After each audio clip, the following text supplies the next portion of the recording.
মাছ ধরা দেখতে কার কার ভালো লাগে তোমাদেরকে দেখাচ্ছি। তার আগে বলে দিই শুভ দুপুর। এখন দুপুরবেলা আমার স্নান করা হয়ে গেছে, স্নান করে চলে এসেছি বাঁশ বাগানের মধ্যে, ফল বাগানের মধ্যে। তো চলো তোমাদেরকে একটু মাছ ধরা দেখাই, কি কি মাছ পড়লো সেটাই তোমাদেরকে একটু দেখাচ্ছি। একদিকে মাংস কাটা হচ্ছে আর এদিকে আর একটা জামাইবাবু মাছ ধরছে। এই যে পুকুর, এই যে টোটাল এইটা পুকুর, আর ওখানে পুকুরের মাছ ধরবে বলে তাই পালাগুলো তুলছে। আর এই যে আমি হাতে বালতি নিয়ে দাঁড়িয়ে আছি এখানে।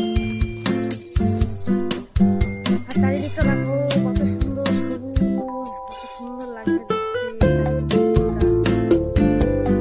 আর আমি দাঁড়িয়ে আছি, দেখতে গাছ, এই গাছগুলো কিন্তু এখন আর কোনোটা দেখা যায় না।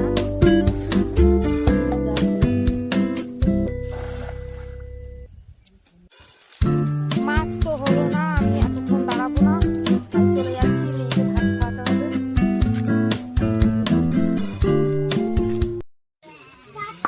আমার কিছুটা বাটা হয়ে গেছে আর এই দিদি ভাই কিছুটা বাটছে, ঠিক আছে। একা তো অনেক জনের মশলা বাটা সম্ভব না, তাই দিদি আর আজকে হবে মাংস। এই যে মাংস, আর এই যে এটা কিন্তু ধোয়া মাংস, এখনো ধোয়া হয়নি, কেটে সবে রেখেছো। আর এই যে এখানে সব মশলা, আর এই যে এখানে আলুটা ধোয়া হয়নি এখনো আছে এইভাবে। আর এই যে আমাদের রাঁধুনি বসে পড়েছে রান্না করতে, সব ধুয়ে দিয়ে সব রাখা হয়েছে, সবকিছু বাটা মশলা দিয়ে রান্না হবে। আর রান্নাটা করছে রাঁধুনিটা হলো আমার জামাইবাবু, ঠিক আছে। আর এই যে মাংস ধুয়ে রেখেছে, এখানে 4 কেজি মাংস আছে। 4 কেজি মাংস রান্না হবে 100 গ্রাম তেলে। অনেকে হয়তো ভাবছে যে 100 গ্রাম তেল দিয়ে এতটা মাংস কীভাবে রান্না করবে। হ্যাঁ, তোমরা যে শুনবে সেই হয়তো অবাক হয়ে যাবে যে কী করে হয়, কিন্তু তোমরা দেখো কিভাবে রান্নাটা করছে। 50 গ্রাম তেলে এই আলুটা ভাজছে আর 100 গ্রাম তেলে রান্নাটা হবে। আর এখানে লবণ আর হলুদ মাখিয়ে নিচ্ছে জামাইবাবু মাংসের মধ্যে। আর এই যে আলু এখানে ভাজা হয়ে গেছে, ওই কড়াইতে আরেকটু তেল দিয়ে তেজপাতা, তারপর গোটা জিরে, এই যে শুকনো ঝাল সব দিয়ে দিচ্ছে। রান্নাটা দেখো কিভাবে রান্নাটা করে। এই জামাইবাবু কিন্তু দারুণ রান্না করে, মানে খেলে মনে হবে যেন আরও খাই এরকম।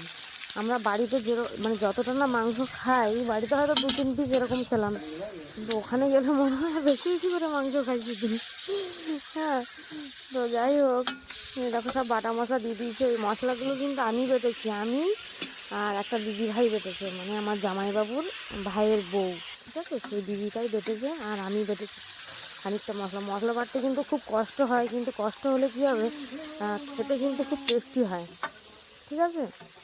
তো দেখো কড়াইতে একদম তেল নেই, পুরো শুকনো শুকনো টাইপের, কারণ মাংসটা হলো একদম স্কিন, মানে মুরগির যে স্কিন ওগুলো কিন্তু ফেলে দেওয়া হয়নি, ওই মুরগির স্কিনগুলো নেওয়া হয়েছে, ওর কারণ ওতে একটু তেল থাকে, ওই জন্যই হয়তো এত কম তেলে রান্না করছে। আর এই যে মশলা ধোয়া জলটাও এর মধ্যে দিয়ে দিল, যাতে মশলাটা না জ্বলে যায়, যেহেতু উনুনে রান্না হচ্ছে, উনুনের তো জাল এমনি জলে খুব জোরে ভুলভাল বলে ফেলছি বক বক করতে করতে। তো যাই হোক, জামাইবাবু রান্না করছে আর আমি দাঁড়িয়ে এখানে ভিডিও বানাচ্ছি আর বক বক করছি, কথা বলতে বলতে ভুলভাল বলে ফেলছি, কথা জড়িয়ে যাচ্ছে আর কি ভুলভাল। জামাইবাবুর সাথে একটু পাকাবো পাচ্ছিলাম। তো এই যে দেখো হেভি জ্বলছে উনুনটা, আর এই যে মাংস কষাচ্ছে ভালো করে। মাংস যত কষাবে তত হয় টেস্টি, আর যেহেতু আর উনুনের জালে মাংসটা তো এমনি দারুণ হবে, তোমরা দেখেই বুঝতে পারছো। কমপ্লিট রান্নাটা তোমরা দেখবে শেষ পর্যন্ত। এই যে এখানে দিয়ে দিয়েছে গরম জল, ঠান্ডা জল কিন্তু দেওয়া হয়নি, এখানে দিয়েছে গরম জল, গ্যাসে গরম করে নিয়েছে জলটা, সেই জলটা এর মধ্যে দিয়েছে। জামাইবাবু যখন রান্না করে আমি দেখেছি মাংসতে গরম জলই দেয়। এই দেখো মাংসের কালারটা দেখো, এই উনুনটাও জ্বলছে দারুণ, তাই আমি একটু ভিডিওটা করে নিলাম, সুন্দর উনুনটা জ্বলছে বলে। আর এই যে জল একটু কম হয়ে গিয়েছিল বলে আমার ভাই একটু জল দিয়ে দিল, গরম জল এর মধ্যে। এই রান্নাটা দেখে মনে হচ্ছে খুব দারুণ হবে। আর এই যে স্কিনগুলো রেখে দিয়েছিল মুরগির, সেই স্কিনে একটু লবণ আর হলুদ মাখিয়ে নিচ্ছে ভালো করে। এই যে এখন দিয়ে দিল, কারণ কষানোর সময় যদি এই স্টিংগুলো দিত তাহলে কিন্তু একদম গলে কোথায় পালিয়ে যেত, ওই জন্য এখন দিল। কারণ আমি একটু ঝাল খেতে ভালোবাসি, সবাই খেতে ভালোবাসে। হ্যাঁ, আর এই যে একটু কালার হওয়ার জন্য এইটা দিচ্ছে, কাশ্মীরি লঙ্কাটা অল্প করেই দিচ্ছে, তোমরা দেখো একদম সামান্য পরিমাণেই দিচ্ছে। আর এই যে গরম মশলা এখানে পিসিমা বসেছে বাটতে,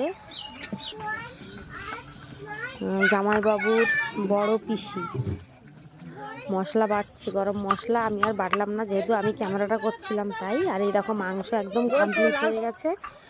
তো কেমন লাগছে কালারটা তোমরা অবশ্যই বলবে, খেয়ে তো আর দেখতে পারবে না, খেয়ে আমি তোমাদেরকে জানাচ্ছি।